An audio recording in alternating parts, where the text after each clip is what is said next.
Hello and welcome to this week's Modern Toyfare Reviews. Today I'm taking a look at the Mafex Dark Knight Returns Batman figure. If you managed to get your hands on this, let me know in the comments below what your opinions are, and let's go ahead and get started. Alright, first up we're going to take a look at just how the figure turned out in general. So we'll start as always with the head.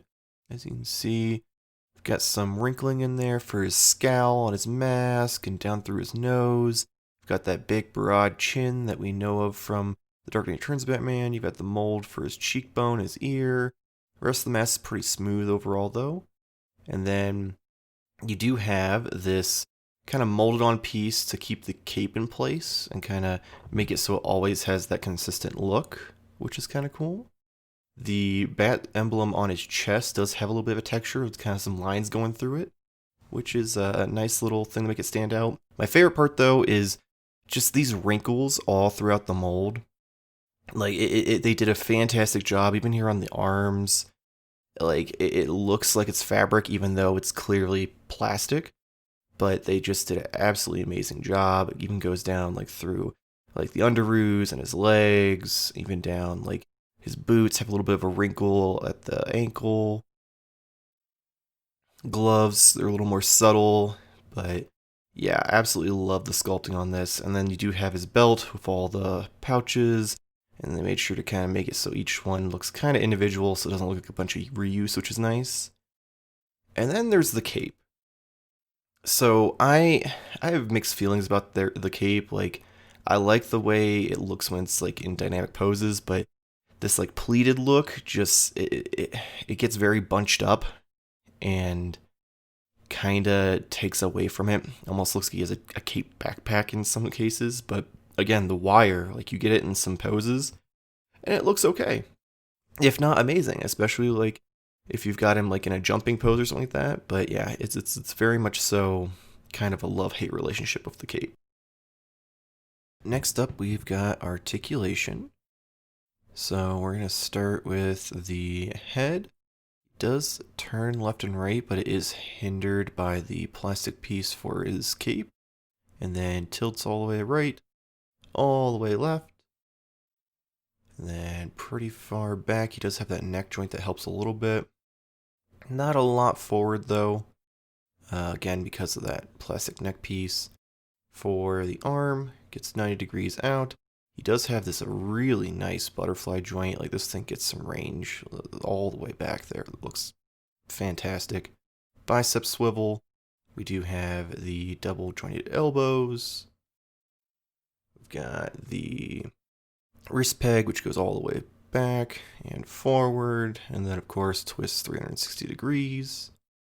And then torso. You can twist him, but because he's so thick, with the sculpt, it is a little difficult, so I wouldn't get too crazy with it. He does tilt all the way left, though, and right. And then for ab crunch, he goes pretty far forward, and then even further backward. But then you can see it kind of breaks away from the mold. And then legs, 90 degrees out, roughly. And then no bicep swivel, instead it has like a extra pivot at the ball joint, which is a little wonky, but it kind of makes it so it doesn't break up the sculpt. We've got forward. Backward is pretty hindered because of essentially his butt cheek. And then you've got double jointed knees, but of course Mafex has these beautiful knee joints that kind of hide the articulation a little bit. And then forward and back for the ankle. It's a little difficult. You have to kind of twist the ball joint to get any sort of angled pivot, but you can do it. And then, of course, you have the toe articulation. As always, I mean, I feel like Mafex definitely delivered. Absolutely fantastic. You can get him in some crazy poses, and it was definitely a great figure. Alright, next up is accessories. We're going to start off with his alternative head. As you can see, we still have all the wrinkles in his like scowl, but now you've got those angry teeth showing. You know, it's pretty well molded. I really like that head, kind of like it better than the normal one.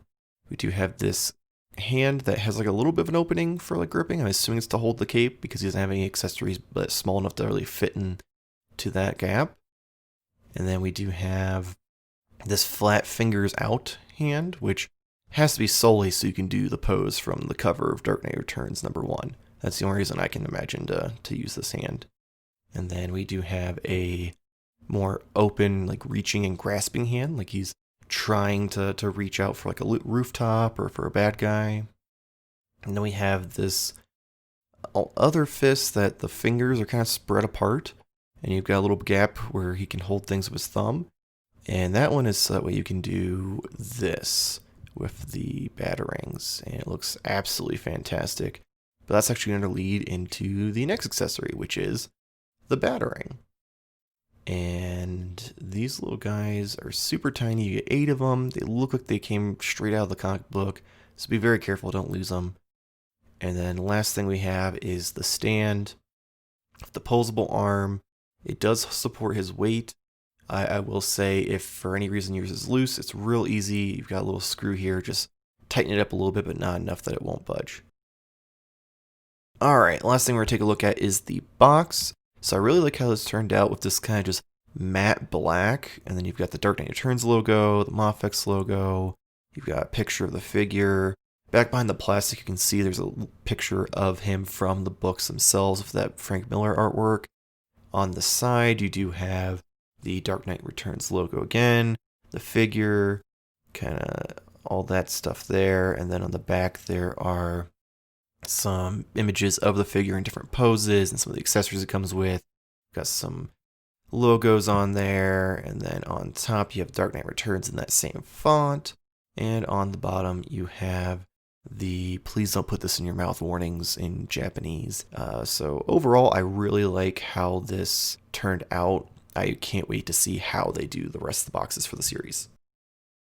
Alright, so that's going to wrap it up for this week's video. As always, if you enjoyed it, please make sure to like and subscribe. Hit the little bell to get notifications when our videos go up. We have Modern Toyfare reviews on Mondays and Modern Toyfare news with me and Jamar on Fridays. If you want to support the channel, there's a little link below for tpublic.com. It takes you to our store. We have all sorts of different shirts and mugs, phone cases, pillows, all sorts of stuff with our logo on it, or just other designs that I've worked up in Photoshop. So feel free to give those a look. Also, make sure to check us out on social media. Twitter and Instagram are at Modern Toyfare. We do currently have a giveaway going on, so also check out Modern Toyfare news to hear more about that. Hopefully we'll see you next week, same toy time, same Toyfare channel. Thank you for watching.